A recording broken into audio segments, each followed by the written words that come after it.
సమయాన్ని ఇచ్చిన దేవుడికి కృతజ్ఞతాస్తుతులు చెల్లించుకుంటూ కూడి వచ్చిన మీ అందరికీ కూడా నా హృదయపూర్వకమైన వందనాలు తెలియజేసుకుంటున్నాను. సరే, రోమపత్రిక 11వ అధ్యాయం 34వ వచనంలో చూస్తాము.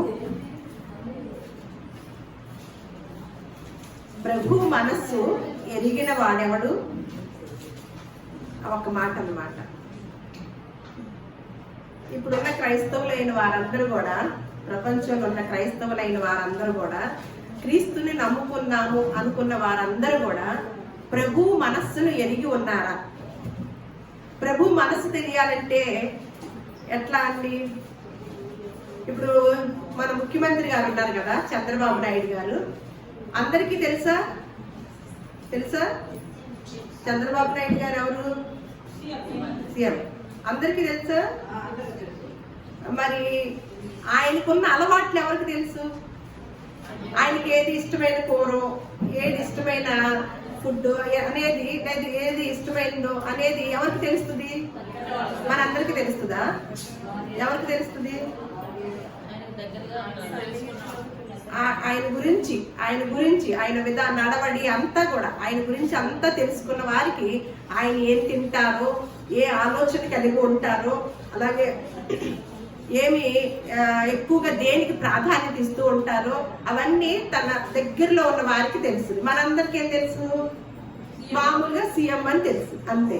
మరి ఇప్పుడు ప్రభు మనస్సును ఎరిగిన వారు ఎవరు అని ప్రశ్న వేశారు పౌలు గారు రోమా సంఘానికి రాస్తూ. ప్రభు మనస్సును ఎరిగిన వారు ఎవరు తెలుసా నీకు? మీకంటే ఎవరికన్నా? ఇప్పుడు మీరందరూ ప్రభువుని నమ్ముకున్న వారేనా? ప్రభువుని నమ్ముకున్న వారేనా? మరి ఆయన మనస్సు ఏమన్నా తెలుసా? ఆయన మనస్సు ఏంటో తెలుసా? ఆయన మనస్సు ఏంటి? ఆయన ఆలోచనలు ఏంటి? ఒకటి చెప్పండి. ప్రభు మనసు ఏంటమ్మా? ప్రభు ఆలోచన. మళ్ళీకోసారి మీకా గ్రంథము 4వ అధ్యాయం కొత్త నిబంధనలో ఇలా రాసి ఉంటే పాత నిబంధనలో కూడా ఒక మాట రాసి ఉందన్నమాట.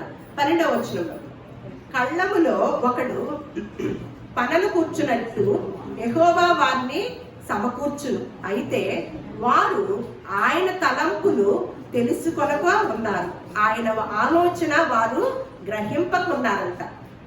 అంటే గ్రహించితే ఈ మాట రాస్తారా? అంటే దేవుని యొక్క ఆలోచనలంట ఆయన తలంపుల్ని తెలుసుకోకుండా ఉన్నారంట, అలాగే ఆయన ఆలోచనలు కూడా గ్రహింపకుండా. అంటే ఇప్పుడు మనందరం గ్రహించుకున్నట్ట, గ్రహించలేనట్ట? మరి గ్రహించడానికి ప్రయత్నం ఎవరు చేస్తున్నారు? చేతులు ఎత్తండి. ఒక్క చెయ్యెత్తారు, ఒక్క చెయ్యి లేచిందన్నమాట. ఆయన యొక్క ఆలోచనలు తెలుసుకుందామని, ఆయన మనస్సును ఎరగాలని, అలాగే ఆయన తలంపులు తెలుసుకోవాలని, ఆయన ఆలోచనలు మనం గ్రహించుకోవాలని ఎంతమందికి కలిగి ఉంటున్నారు? అదే చేస్తున్నారా? మీ కుటుంబాల్లో అవసరతలు 40 రోజులు ఉపవాసాలు ఉండి, 360 రోజులు ఉపవాసాలు ఉండి, మీ ఇంట్లో వాళ్ళ మనసు తెలుసుకోవాలని, మీ ఇంట్లో వాళ్ళ అవసరతలు తీరాలని అలా చేస్తున్నారా? నిజంగా చెప్పండి. ప్రభు మనసు తెలుసుకోవాలి కదా, ప్రభువుకి మనసు ఉంది కదా, పౌలు గారు రాయించారు కదా. ఆయన మనసులో ఏ మాట ఉంది, ఆయన మనసులో ఏ తలంపు ఉంది, ఆయన మనసులో ఏ ఆలోచన ఉంది, ఒకసారి గ్రహించుదాము, ప్రయత్నం చేద్దాము, పరిశోధించుదాము అని క్రైస్తవులు ఎవరన్నా అనుకుంటున్నారా? ఒకంత ఆలోచన చేయండి. నాకు చాలా చాలా బాధ వస్తుందండి. మంచి వాక్యములు చెప్తూ ఉంటే ఎంతమంది ఇంట్రెస్ట్ కలిగి శుక్రవారం ప్రార్థనలకి, మంగళవారం ప్రార్థనలకి, ఆదివారం టైం ప్రకారం ఎవరు వస్తున్నారండి? ఇంట్లో ఎవరి మనసు తెలుస్తుంది? వారం అంతా ఎవరి మనసుని పరిశోధించుతూ ఉంటాము? ఇంట్లో వాళ్ళ అందరి మనసులు పరిశోధించుతూ ఉంటాం. ఇంట్లో ఉంటే ఆ పనే కదా. మందిరానికి వస్తే దేవుని గురించి, దేవుని మనసులో ఏముందో తెలుసుకుంటాం. కానీ ఎంతమందికి ఇంట్రెస్ట్ కలిగి ఉంటున్నారు? ఇప్పుడు మణి ఉంది, వాళ్ళ అమ్మాయిని ఉన్న గంట క్రితం పంపించింది ఇక్కడికి, తను ఇప్పుడు వచ్చింది. ఏమి నేర్చుకుంటున్నారు? ఏం తెలుసుకుంటున్నారు? అసలు దేవుడు అంటే ఏమనుకుంటున్నారు? దేవునికి సమయం ఇవ్వటం అంటే ఏమనుకుంటున్నారు? అసలు మనం అలాగే వెళ్తామా? ఎక్కడికన్నా ప్రత్యేకమైన ఒక కార్యం మన ఇంట్లో తలపెట్టినప్పుడు మనం అలాగే వెళ్ళి కూర్చుంటామా చివరిలో? మరి ప్రభు మనసుని ఎప్పుడు తెలుసుకుంటారు? ప్రభు మనసులో ఏముంది? ప్రభు మనసు తెలియకుండానే మనకు అన్ని ఇస్తాడా? అంటే మనకు దొరికేవన్నీ ఏంటి? ప్రభు ఇచ్చినవేనా? ఆయన తలంపుల ప్రకారం ఇచ్చినవేనా? ఆయన ఆలోచన ప్రకారం మనకు ఇస్తున్నవేనా? ఆ ప్రభువే ఏమంటున్నాడు ఒకసారి యోహాను సువార్త ప్రభు మనసులో ఏముందో తెలుసుకుందాం. 14వ అధ్యాయము 23వ వచనం. యేసు చెప్తున్నారు, సాక్షాత్ యేసుక్రీస్తు వారు చెప్తున్న మాటలండి. యేసుక్రీస్తు వారు చెప్తున్నాడు అనమాట. ఒకడు నన్ను ప్రేమించిన ఎడల వాడు నా మాట గైకొను, అప్పుడు నా తండ్రి వానిని ప్రేమించును, మేము వాని వద్దకు వచ్చి వాని వద్ద నివాసము చేతుము. ఏమంటున్నాడు? మళ్ళా 15వ అధ్యాయము 7వ వచనం కూడా అక్కడే చూసి మనము దాని గురించి నేర్చు. నా యందు మీరును మీ యందు నా మాటలను నిలిచి ఉండిన ఎడల మీకేది ఇష్టమో అడుగు. ఇక్కడ ఆగుదాం అన్నమాట. ఇక్కడ ఒక కండిషన్ పెట్టాడు. ఏం కండిషను? మనం ఏ మాట తీసుకుంటాము? మనకి ఏది ఇష్టమో అడగమన్నాడు కదా. లిస్ట్ వెళ్ళిపోద్ది అనమాట. ఏ లిస్ట్ వెళ్ళిపోద్ది? మా అబ్బాయి గురించి ఏం అడగాలి, మా అమ్మాయి గురించి ఏం అడగాలి, మా ఇంట్లో అవసరతలు ఏం అడగాలి.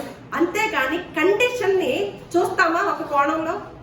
ప్రభు మనసును చూసినట్లుగా ఆ కండిషన్ మనమైనా మన బిడ్డకి ఏదన్నా పని చేసి పెట్టాలని, పని చేయాలి అని చెప్పాలనుకోండి, ఇదిగో నాన్న ఇది పని చేస్తే నీకు ఇది ఇస్తానమ్మా అంటామా? అది అలవాటేనా మనకి? అది తెలుసా? అలా కూడా ఇక్కడ ఒక కండిషన్ ఏమనంటే, నా యందు మీరును మీ యందు నా మాటలను నిలిచి ఉండిన ఎడల అప్పుడు అన్నమాట మీకేది ఇష్టమో అడుగుడి, అది మీకు అనుగ్రహింపబడును, మీరు బహుగా ఫలించుట వలన నా తండ్రి మహిమ పరచబడును, ఇందువలన మీరు నాకు శిష్యులు అవుదురు అని తెలియజేశారు. అంటే ఇక్కడ చూడండి, నా మాటలు నిలిచి ఉండిన ఎడల ఆయన మీరు నా యందును నా యందు మీరు అని చెప్పాడు కదా. నా మాటలు అంటే ఎక్కడున్నాయి ఆయన మాటలు?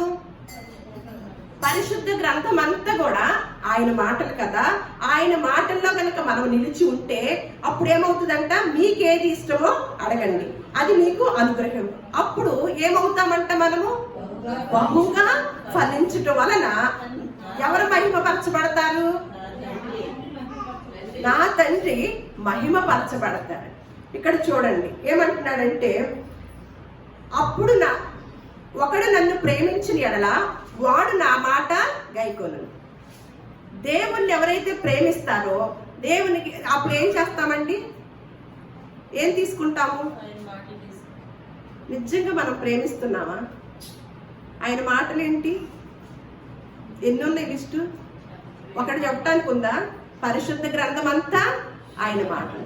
లేఖనములు అంటే అదే ఆ మాటల్లో ఉన్న కనెక్షన్ చూడండి. లేఖనములు అందే నిత్య జీవం. కానీ మనకు దేని యందు నిత్య జీవం? ఒక్క రోజైనా లేఖనాల పరిశోధన చేసుకుంటామా? లేఖనాల గురించి తెలుసుకుంటామా? ఎప్పుడైనా ఎవరినన్నా తెలిసిన వారిని ప్రశ్నించుతామా? అడుగుతామా? డౌట్ ఉంటే చదివితే కదా డౌట్ రావటానికి. ఒక ఆషామాషిగా తీసుకొని కనుక మనం భక్తి చేస్తే ఏమంటున్నాడు ఇక్కడ? ఒకడు నన్ను ప్రేమించిన ఎడల నా మాట గైకొనును. ఎంత అదృష్టాన్ని ఇస్తున్నాడో చూడండి. అప్పుడు నా తండ్రి కూడా వానిని ప్రేమించును అని మేము తండ్రి కుమారులు ఇద్దరు కలిసంట పరలోకం నుంచి ఎక్కడికి వస్తానంటున్నారు? ఎంత గొప్ప మాట అంటే, ఈ మాట నాకు చాలా సంతోషాన్ని ఇస్తుంది.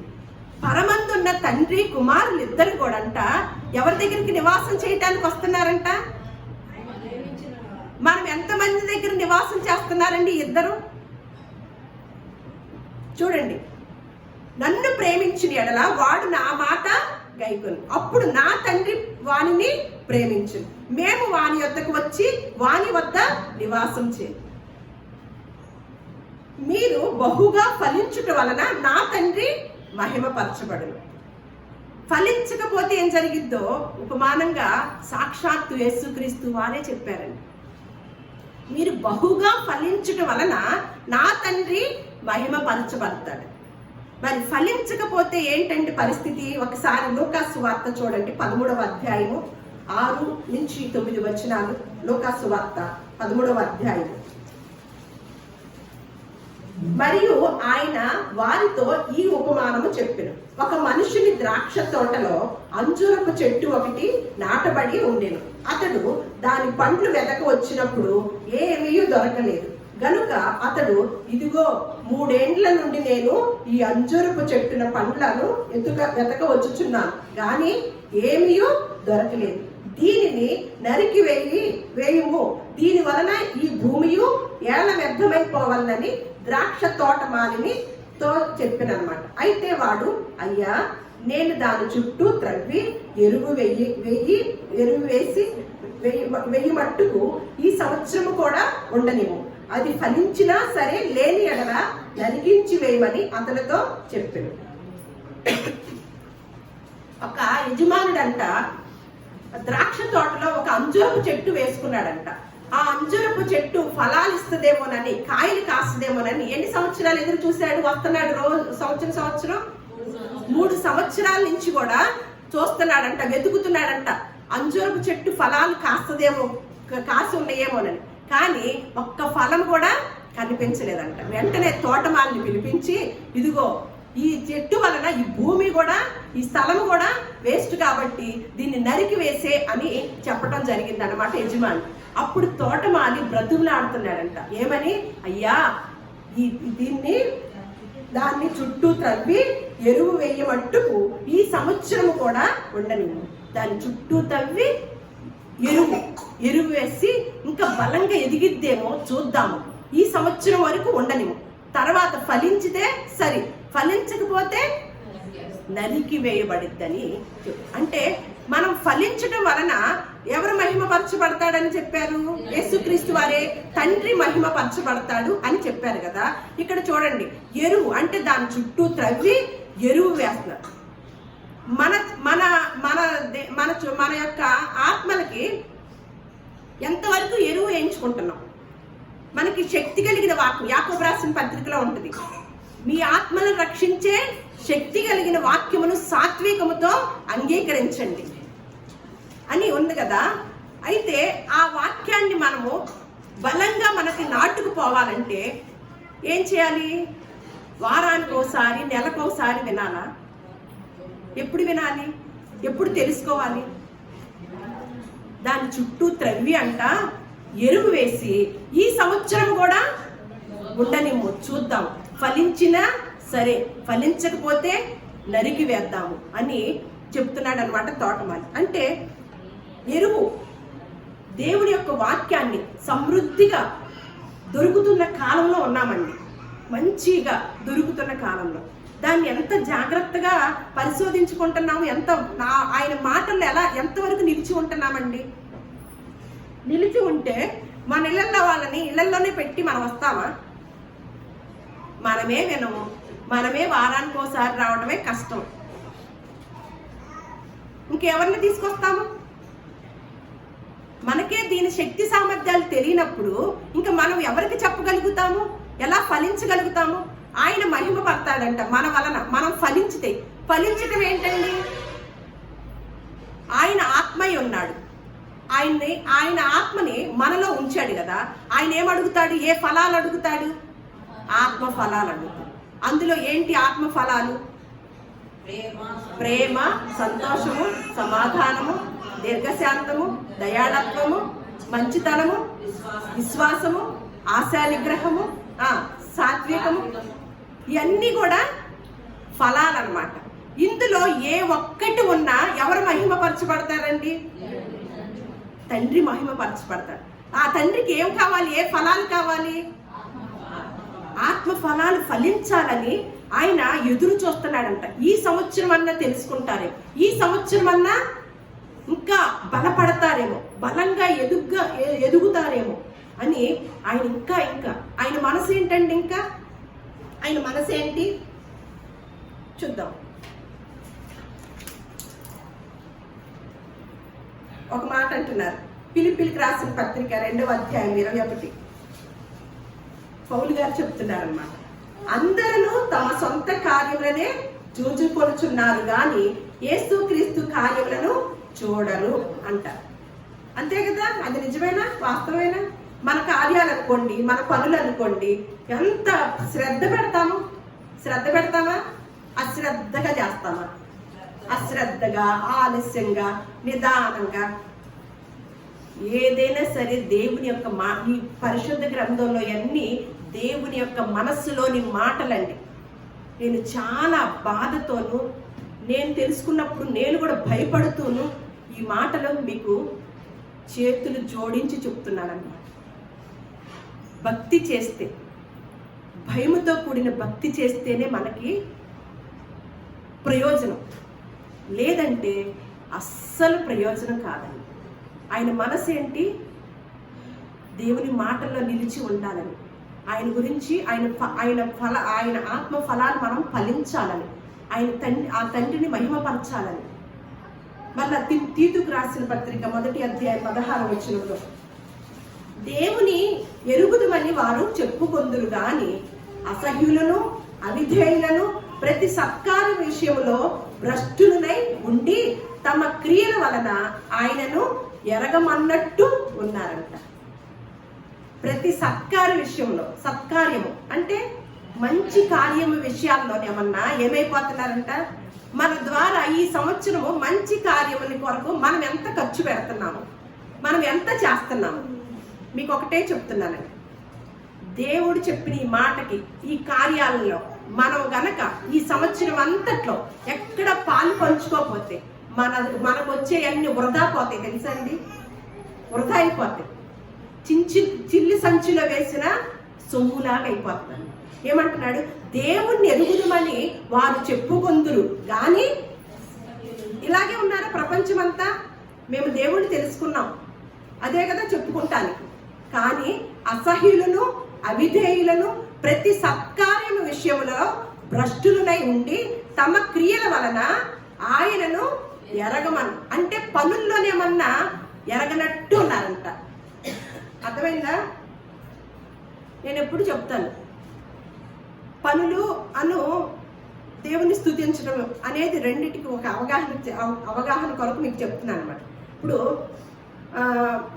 అచ్యుతరావు గారే ఉన్నారు, ఇంటికి వచ్చినప్పుడు ఎండలో పడి వచ్చారు. బాగా వచ్చినప్పుడు, ఏమండి మీరంటే నాకు ఎంత ఇష్టమో, ఎంత ప్రేమోనండి, ఎంత ఆరాధనోనండి, ఎంత ఇష్టమోనండి, ఎంత బాగున్నారండి, ఎంత మంచివారండి, నన్ను ఎంత బాగా చూసుకుంటారండి. ఇలా 1 గంట సేపు చెప్పాను అనుకోండి, ఏమంటారు? దాన్ని స్తుతించడం తర్వాత కూర్చొని చక్కగా దర్జాగా నీడలో కూర్చొని నన్ను ఎండలో నుంచి వచ్చిన వాడికి మంచినీళ్ళు ఇచ్చి కాస్త నాకు టిఫిన్ పెడితే నేనంటే ఇష్టమైనట్టే నేను అవగాహన చేసుకుంటాను. మనం కూడా ఏం చేస్తున్నాం తెలుసండి? దేవుణ్ణి స్తుతిస్తూ చక్కగా సౌకర్యంగా అలా కూర్చొని మళ్ళా చక్కగా అలా వచ్చి మన వెళ్ళిపోవాలి. ఏ కార్యంలో మనం ఏలు పెట్టామండి? ఏ కార్యములలో ఏలు పెడుతున్నాము? ఏ కార్యాలు చేస్తున్నాము? ఎవరికి వాళ్ళే లెక్క అడుగుతారా? అందరు సామూహికంగా అడుగుతారా?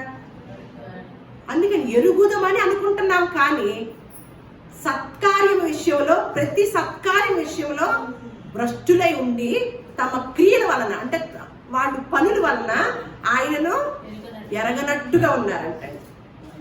కీర్తనలు 28:5, యెహోవా కార్యములను లక్ష్య పెట్టరు, ఆయన హస్తకృత్యములను వారు లక్ష్య పెట్టరు, కావున ఆయన వారిని వృద్ధిపరచక నిర్మూలము చేయరు.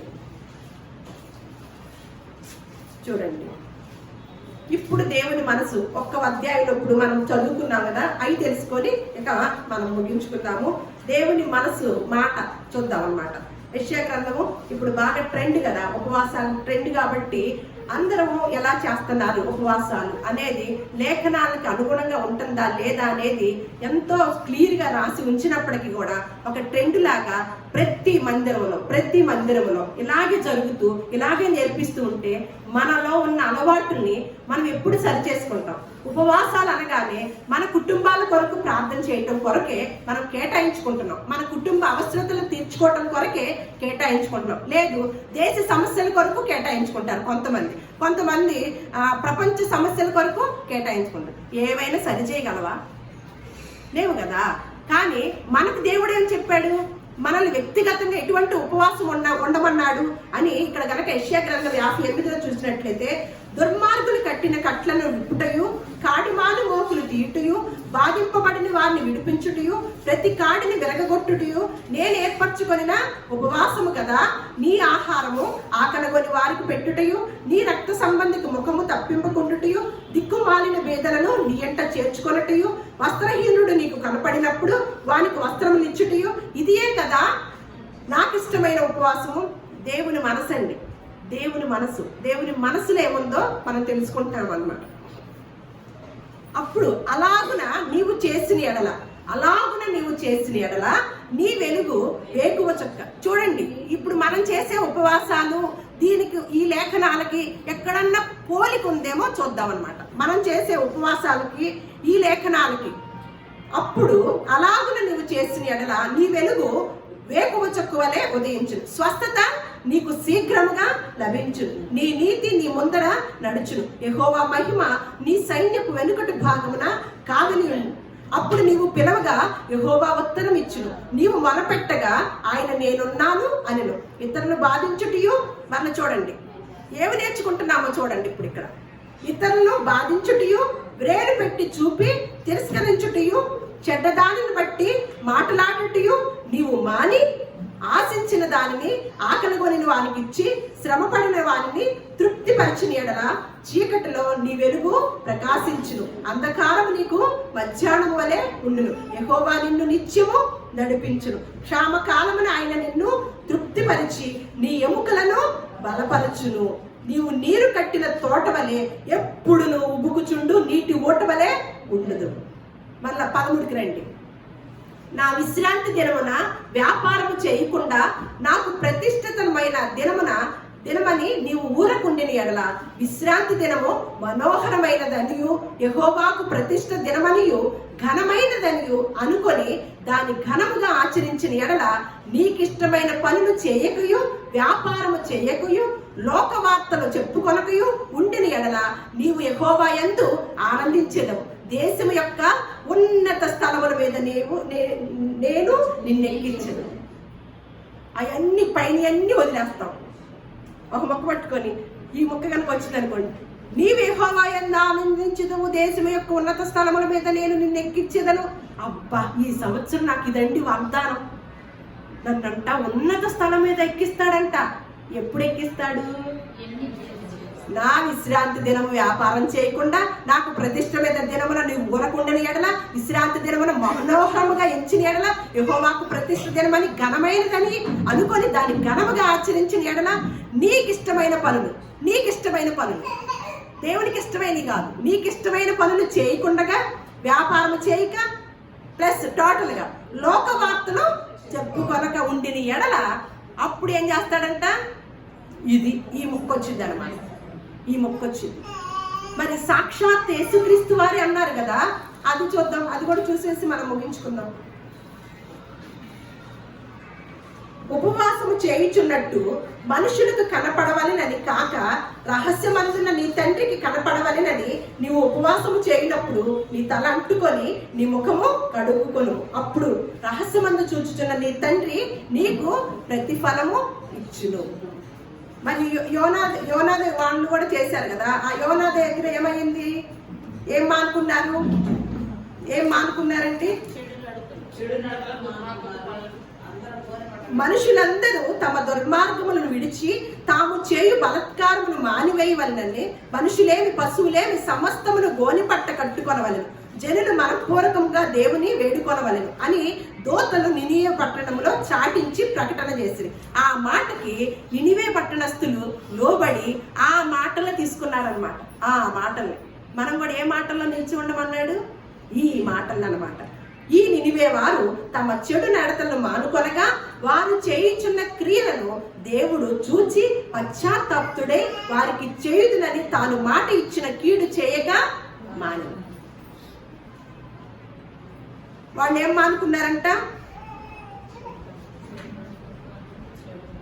వాళ్ళంట వాళ్ళ దగ్గర పశువులు, గొర్రెలు, ఎద్దులు ఏవి కూడా నీళ్లు తాగలేదంట, మేత వేయలేదంట. చూడండి, మనం ఎన్ని నీళ్లు తాగుతున్నాము, ఎన్ని డ్రై ఫ్రూట్స్ తింటున్నాము. అసలు మనం చేసేదానికి పరిశుద్ధ గ్రంథానికి సంబంధమే లేదు. ఎందుకంటే ఆయన మనస్సుని ఎవ్వరు కూడా ఎరగట్లేదన్నమాట. ఆయన మనసు ఏంటంటే యెహోవా ఉత్తముడని రుచి చూచి తెలుసుకోండి. రుచి చూడాలి. మనం రుచి చూస్తే ఏం చేస్తాము? ఆయనకి ఇష్టమైన ఉపవాసము చేసి అప్పుడు వెంటనే శీఘ్రముగా స్వస్థత నీకు కలుగును. మధ్యాహ్నం అంటే చీకటి కూడా వెలుగుగా చేస్తాడంట. ఎన్నో ఆశీర్వాదాలు మనకి అనుగ్రహిస్తారని చెప్తున్నాడు. ఇవన్నిటిని కాకోకుండా మనం ఏం చేస్తున్నాము? ఆయన మనసును కాకుండా ఎక్కడెక్కడ వారి మనసులు ఉన్నాయో, అందులో ఏముందో, ఏ ఆలోచన చేస్తున్నారో అందరి మనసుల్ని చూడటానికి ప్రయత్నం చేస్తాం. కానీ ప్రభు మనసులో ఏముందో చూడటానికి ప్రయత్నం చేస్తున్నామా? ఆయన మనసులోది వెలిగి మనం జీవించడానికి ప్రయత్నం చేస్తున్నామా అనేది చూచినట్లయితే ప్రపంచంలో ఉన్న క్రైస్తవులందరూ కూడా, మనందరం కూడా, ఆఖరికి మనందరము కూడా ప్రభు మనసుని ఎరిగిన వారము కాదు. ఎరిగితే ఆయన మనసు ఏంటి? పరిశుద్ధ గ్రంథం. అందుకని యెహోవా గ్రంథమును పరిశీలించి చదువుకోండి. మిగతా అన్ని పరిశీలించుతాము, యెహోవా గ్రంథమును మాత్రము దాచిపెడతాము. అది కదా క్రైస్తవులైన వారు చేస్తున్న పని. ఎప్పుడైతే మనము చేస్తామో, ఏం చేస్తున్నాడంట? ఒకడు నన్ను ప్రేమించిన యెడల వాడు నా మాట గైకొను, అప్పుడు నా తండ్రి వారిని ప్రేమించను. మేము వాని యొద్దకు వచ్చి వాని యొద్ద ప్రధానమంత్రి గారు, ముఖ్యమంత్రి గారు ఇద్దరు వస్తామని అన్నారు అనుకోండి మన ఇంటికి, ఎంతమందికి చాటి చెప్తారండి మీరు? పని కట్టుకోలేడు. చాటి చెప్పడానికి డబ్బులు లేకపోయినా అప్పు తీసుకోనల్లా బోర ఉదుతారా లేదా? అబ్బా, మీ అందరి ఇల్లు ఉండగా మా ఇంటికి ప్రధానమంత్రి గారు, ముఖ్యమంత్రి గారు వస్తున్నారు తెలుసా అంటారా? కాముగా రహస్యంగా ఎవ్వరికి చెప్పకుండా ఉంటారా? మన గొప్పతనాన్ని చెప్పుకుంటారు కదా. ఇప్పుడు ఏమంటున్నారు? అప్పుడు నా తండ్రి వానిని ప్రేమించును, మేము వాని వద్దకు వచ్చి వాని వద్ద నివాసము చేరు. చూడండి, నా యందు మీరును మీ యందు నా మాటలను నిలిచి ఉండిన యెడల అప్పుడు మీకేది ఇష్టమో అడగండి. అప్పుడు వరకు అడగబాకండి. ఎందుకంటే దేవుడు ఇవ్వడది, దేవుడు ఇచ్చేది కాదు. పొందుకున్నా కూడా నా యందు మీరును మీ యందు నా మాటలను నిలిచి ఉండిన యెడల మీకేది ఇష్టమో అది అడగండి, అప్పుడు మీకు అనుగ్రహించబడుతుంది. దేవుడి ఈ మాటలు మన హృదయాల్లో ఫలింప చేయనుగాక. దేవుడు మిమ్మల్ని అందరినీ కూడా దీవించునుగాక.